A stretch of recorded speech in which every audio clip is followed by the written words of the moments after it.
Hello everyone, welcome to my channel. My name is Katie and today I have a big art supply haul. I recently did one on my channel when I went on vacation and it was kind of a mini haul. There wasn't a lot of things in it, but my birthday's coming up, so I treated myself to a lot of supplies. It looks like I do hauls a lot, but I don't really do a lot of hauls. It just happens to be condensed in this like summertime. So anyway, I want to get into all the goodies I got. Some of this stuff is stuff that I've been wanting and been on my wish list for a while, and some of this stuff is like recently inspired. There's quite a few artists I follow on Patreon and they really have so many cool material recommendations, and I felt like this is the perfect time to seize that opportunity and get some goodies and add them into my sketchbook practice or my mixed media practice in general. And I'm really excited to dig into these and show you what I got. So I'm gonna switch camera angles and I will show you everything that I have on my desk right now. Also really quick, I want to apologize if the sound is really echoey. I'm in my studio area and normally I don't do my video voiceovers in this area because it's kind of large and there's a lot of empty space over here. I need to put a rug down or something. I'll try to like dampen this echo when I edit, but if you could just hang tight until I get it sorted, I would really appreciate it. Okay, so let's get into these supplies. Okay, so this first box is from Jackson's. I would say a good chunk of my haul is from Jackson's. I wanted to get into this box first because I think it has the sketchbooks that I got, and I want to swatch my supplies on one of those sketchbooks. So let me see what goodies are in here. Oh, sorry about that. Okay, so these, oh, you know what these are?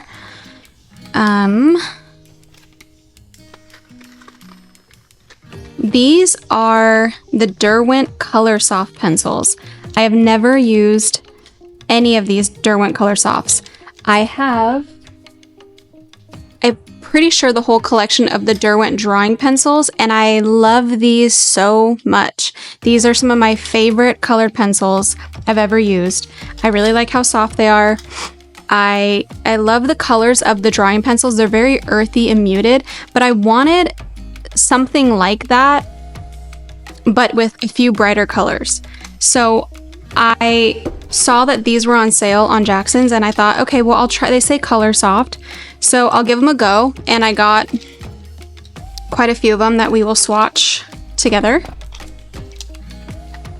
I will say, Jackson's has a store in the US where I live, and then they have, I believe their main like stores are in the UK, and I had more colors of these, but it wouldn't let me because some of my order was coming from the UK and some of it was coming from the US. It made me pick what supplies I had to pick a country to be shipped from, which makes sense. So I had to get rid of like 3 or 4 colors that I really wanted on here that were I believe in the US, and I decided to have it shipped from the UK. So I need to look back on my order and see what colors got deleted. I was a little bummed, but I understand. And if I really like these, maybe I'll find a way to get those colors in the future. This next thing is, let's see. Oh, it's another one of the pencils in Dove Gray. Okay, great.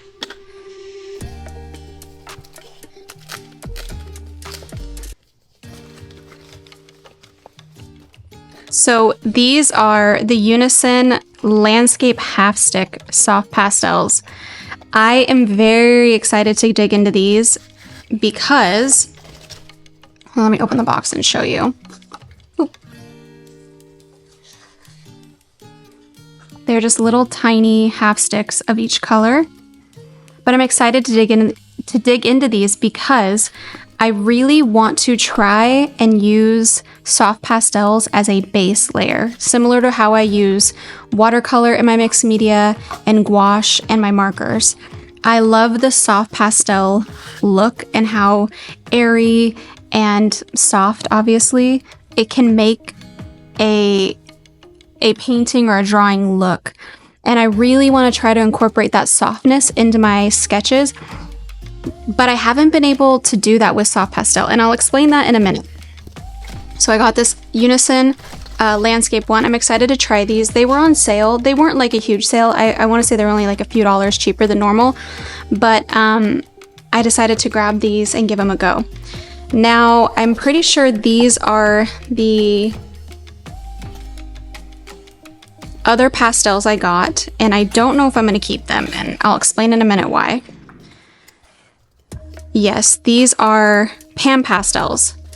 I will show you, hold on, I will show you the pan pastels I already have. This is not very neat, I apologize, but these are some of the pan pastels I already had. And I wanted to get more to add to this collection. But after I ordered the pan pastels, I was playing around with them more and more, and I remembered that I can't add water to these. When I use them, like if I use this sponge, for example, to lay down the pan pastel color, I can't go in with a brush, like a watercolor brush, and dilute it and thin it out. It's not water soluble, is what I'm trying to say, these pan pastels.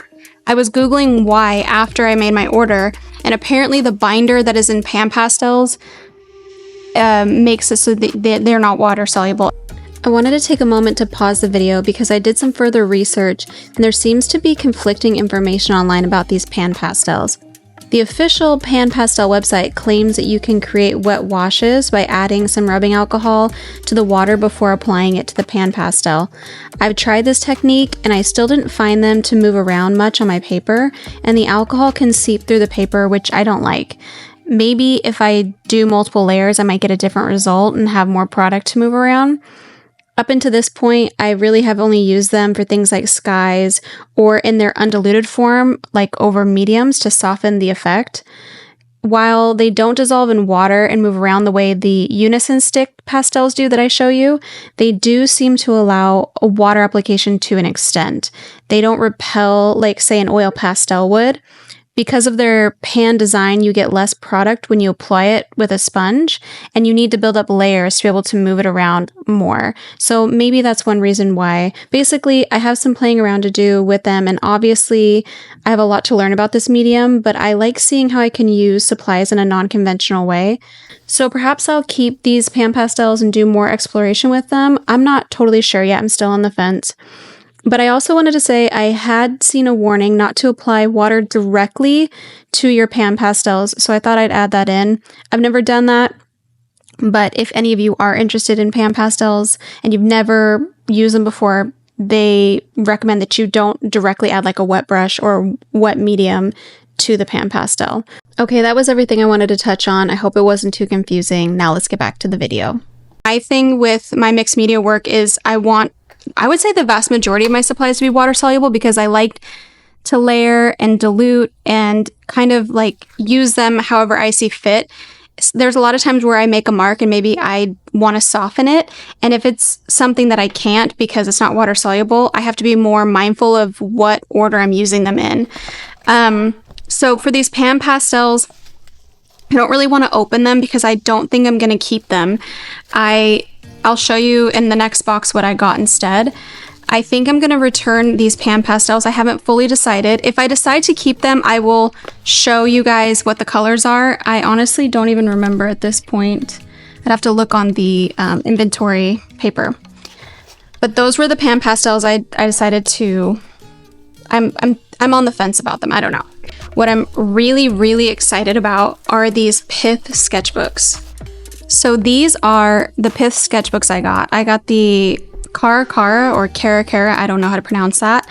Let me see if I can take this off. Oh, you open it. In this blue color that I love. I think this is such a great size for sketching. The GSM is...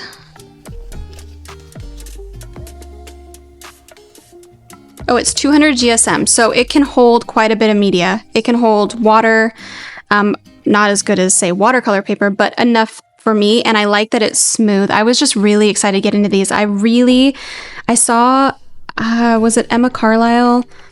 I believe it's Emma Carlisle. She was talking about her Pith sketchbook and how it can lay open, and that's a big deal for me. When the binding is really tight and it's like it kind of just like won't open all the way, and I'm trying to do a spread of sketches, that can bug me sometimes. So I'm very excited about that size. That's like my perfect everyday sketching size. And then I got the Lumia. This is a little bit bigger. I got this for like pure experimentation. So when I want to swatch, when I want to see how certain medias play together, this is going to be a big old mess of a sketchbook. And that's exactly what I want it to be. I want it to be a huge hot mess of a sketchbook. So I'm really excited to use this as well. Sometimes artists like to have a bunch of mess within their sketchbook in between like their sketches, and sometimes I feel like that, and sometimes I want like a separate book for that. I kind of can't make up my mind what I want, and so I got these two, and I'm super excited to use these. Okay, so this next box was also from Jackson's, and these are also Unison soft pastels. So when I decided, I didn't think I was going to keep the pan pastels because I wanted soft pastels that were water soluble. I went back on Jackson's website and I got, I believe, most of the mini sets they have. I feel like it's a great way to test a brand, because they're those small little half pans, and without, I don't know, investing too much money. So let me show you what these look like. I've got the blue set, the green set, the drawing mini set, well, they're all mini sets, natural earth, and red and orange. So I feel like I covered my bases as far as colors are concerned. So let me show you what these look like. So this is the blue set, and these colors are stunning. This color is really calling my name, as well as this color. I love that color, and this one. These three are really, although these two deep, I think they're all great. I don't know what I'm talking about. They all look gorgeous and stunning, and I'm really excited to use them. I think I opened this wrong, but that's okay. This one is the natural earth set. Some really beautiful muted browns, and this one's like almost on the cusp of like a pinky brown. Very, very beautiful. Okay, this one is, what is this one? The drawing set. This one, I don't know if you can see it in the video, but it looks like a really dark gray. Maybe it's like a Payne's gray. Wonder if it says it on the back. Oh, they do. Oh, they're all called gray, except for the brown earth. An additional 49. And then this one is, oh, they're all just called natural. Okay, so they have their own like collection names, I see. And then the blue one, they're all blue, some sort of blue. Okay. This is the green set. These colors, some of them are very vibrant. I really like this like electric lime green color. I'm gonna compare this really quick to the landscape one and see how many greens are in this one. It does have some greens as well, but you can see the greens in this palette are a lot brighter, most of them, and there's more of a, you know, variety of colors, so. And this is the red orange mini set. Really, really beautiful colors.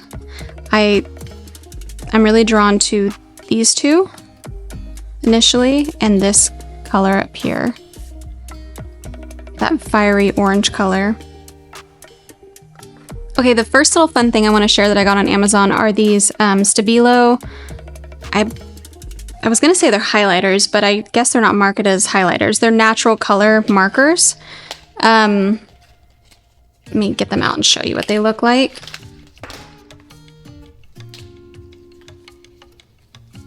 So they look similar to highlighters in shape, but they have a lot of earthy colors, and they are all this chisel tip, which I feel like would be really great for laying down color quickly. I also enjoy using a flat brush sometimes, or things that are have more of an edge to them. So I feel like since all of my other markers are brush tip pointed, I'm excited to try these and kind of give me a different effect. Give me more of a, like a sharper edge sometimes. Okay, the next thing I got were these Tim Holtz Distress crayons. I remember I got 3 of them in one set. That was, I want to say $27 or $28. And then one on its own, I don't remember, but I will list the prices and or the links so you can check them out. But they are distress crayons. They are water soluble, and let me show you how they look. Okay, so this one's prize ribbon. They all have like a different theme to each pack. And so you can screw them up like this. And you can, obviously you can use them, I believe a lot of people use them for stenciling, perhaps scrapbooking. I'm not familiar with a lot of the Tim Holtz stuff. I have some of their alcohol inks, but I don't really... Distress crayons are formulated to archive vibrant color effects on porous surfaces for mixed media. Okay. Smooth water-reactive pigments are ideal for creating brilliant backgrounds, watercoloring, and more. Color directly on surface and blend with water. Layer with distress inks or stains for more possibilities. Oh, interesting. Coordinates with the distress palette of products. There's a lot of distress products in the Tim Holtz brand. So I need to look up the names of these. Okay, so I got Distress Bundle 8, 9, and 10 together in a pack for $29. And then I got pack number 13 for $12.95 on Amazon. So these are super cool. This one's more of a pastel pack. This one just seems like darker, almost gem tones. Maybe not. I need to look these up and see what the themes of each one of these are. These are earthier colors. There's like a really dark olive in here and a sage color, really dark burgundy, which I really love those colors as well. And there's like a, almost a fall yellow. And then this one is more of the brights. But I really wanted this one because I was interested in this color, and this color. So I will swatch those as well and show you what those look like. Okay, so these next supplies I'm really excited about. It is a gel printing plate, a gel printing plate, and a roller. Well, it was a set of rollers. One's bigger, one's smaller, that I got on Amazon. I've had this on my wish list for a while. I've seen some Instagram artists use it, and it looked really cool and interesting, but I felt kind of intimidated by it. I'm still feeling kind of intimidated by it because I've never used one. And then there's also some artists I follow on Patreon who have used it in really cool ways for really cool texture. So let me just get out here and show you what it looks like.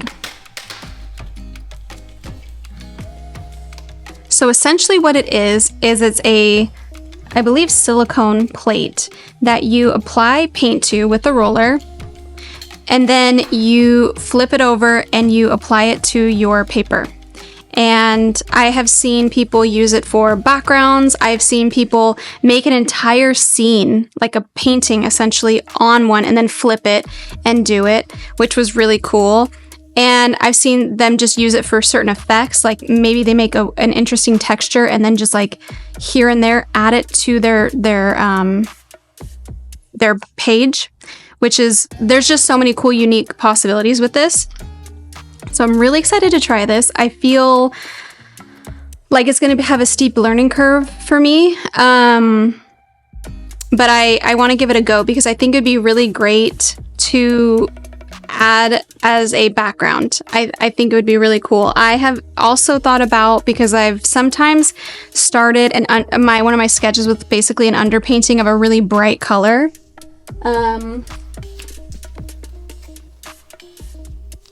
For example, I have this luminous red. I'm hesitant to use this acrylic wash on here just because I don't want to, this is kind of expensive and I don't want to waste it on here. And I've seen some people who are much more proficient in this talk about using like a less expensive acrylic. But my point is something like this I've used as a background in my sketches.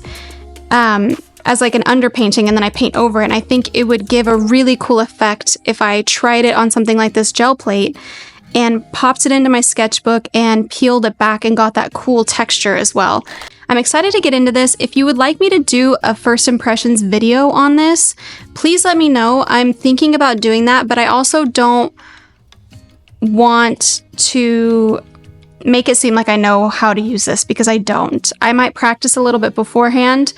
But if you want to see like very first impressions, trial and error kind of video, please let me know and I'd be happy to film one. Okay, and the very last thing I got, I just got these the other day actually, are the Ecoline brush pens. I have a lot of Ecoline brush pens because they are some of my favorite. They are so, I don't know, they have so much color in them. They're not dry at all. And I really find myself reaching for them most of the time when I want to use markers in my sketch. So this one is the Earth set. I don't have any oranges or like ochres or any colors like that in my Ecoline, so I thought this would be great, especially because fall's coming up, and I feel like both this and this one, which is the autumn set, would be really great to use in my sketchbook coming up here in just like a month or so. I'm already seeing, I just went to Costco today, it's August, and I already saw Halloween decorations up, so you know how it goes. But I'm really excited to, oh, I messed up my nails. I'm really excited to get into these. So then these ones are the autumn colors. This color I'm excited about. I always love greens. I have a lot of green colors because I do a lot of landscape sketches. This red also looks great. And I believe this one is a deep sepia, and I like sepia a lot in my work.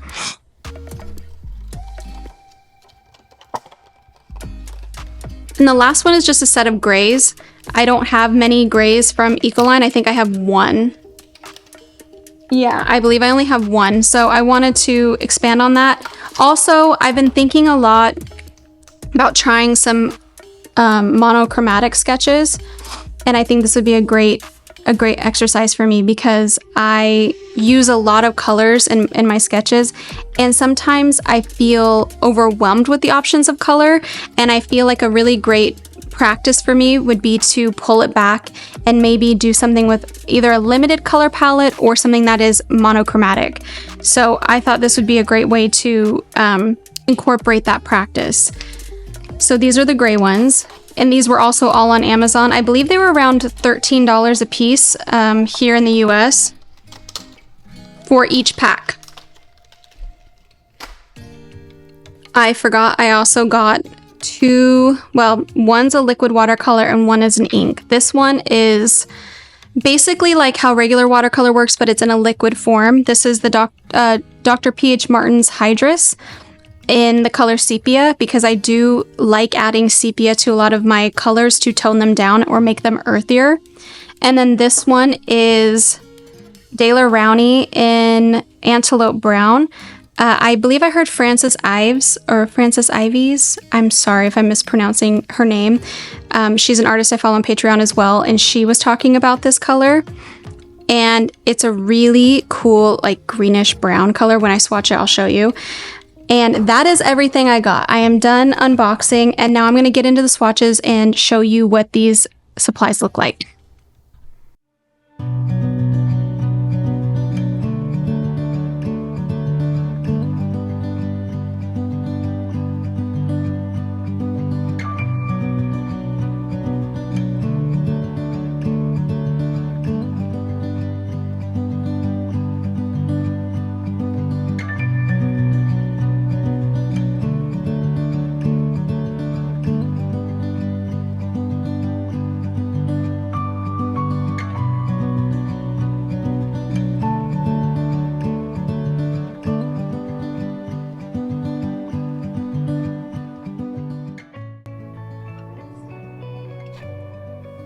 Okay, so we have cranberry, pale lavender, cream, dark green, ultramarine, iced blue, gray lavender, blood orange, soft pink, yellow green, indigo, dove gray, and cloud blue. The ultramarine for the color soft looked a lot like the ultramarine for luminance, and the gray lavender looked very similar to Mars Violet from the Derwent drawing.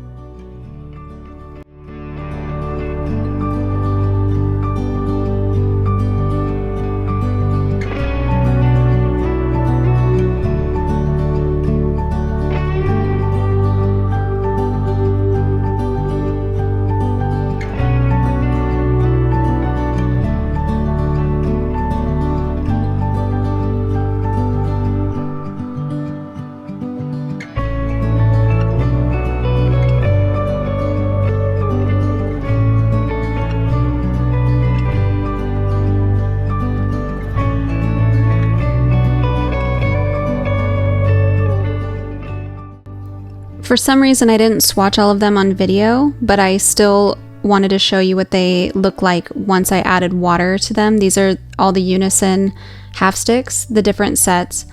They have a little bit of dust from either the pigment or the chalk, but it's not terrible, and it's definitely, I can definitely add layers on top of them with other mediums.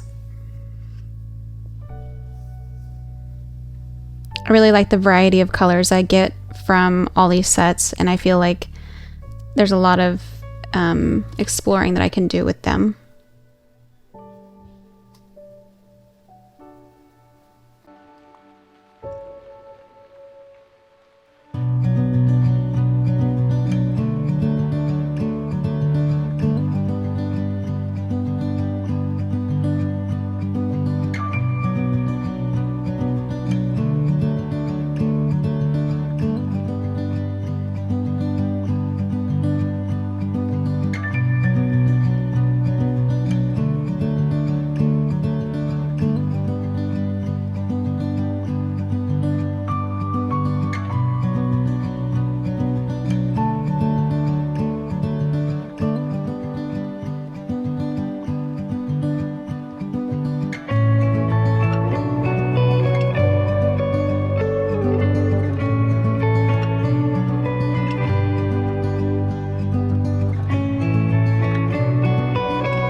Okay, here are all the swatches of the distress crayons. As you can see, they are very creamy and opaque. They almost remind me of oil pastels and how creamy they are when you use them. They're smoother than even a wax pastel like a Neocolor, and I really like the range of colors and vibrancy, and they water down very easily.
I noticed after swatching the Ecoline Earth set that there were 2 yellow ochres in the set. I checked on Amazon to see if it was a mistake, and it's not. I just didn't catch it before ordering, which is fine because honestly yellow ochre is a color that I will probably use a lot.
Okay everyone, that was all of the supplies I got. Thank you so much for sticking through and watching my swatches and initial impressions. I hope this was helpful. If you are curious about any of these supplies, if you use these and you have any tips and tricks, please leave them in the comments below. I want to explore these further and maybe watch some videos or tutorials on how to better use specifically the soft pastel and the crayons and the jelly plate. I appreciate you guys so much for watching. Please like and subscribe if you like my content. And until next time, I'll see you guys later. Bye!